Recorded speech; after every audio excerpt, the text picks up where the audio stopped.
ছেলে এই আজকের একদিনের নিউজ, গার্লফ্রেন্ডের পাল্লায় পড়ে মাকে কুপিয়ে হত্যা করে ফ্রিজে ঢুকায় রাখছে। আজকের খবর।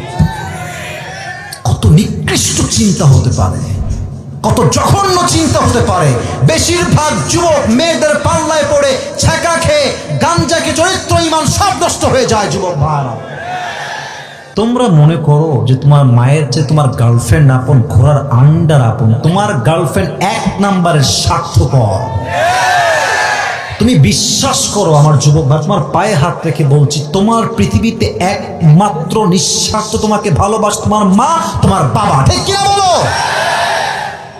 নবীজি ফিরে আসছেন মাত্র বয়স 6, একদম 6 বছরের ছোট্ট শিশু মুহাম্মদ সাল্লাল্লাহু আলাইহি ওয়াসাল্লাম মদিনার থেকে মক্কায় ফিরে আসছেন। হঠাৎ করে নবীর আম্মা যান 2 হাত এমনি বুকে দিয়ে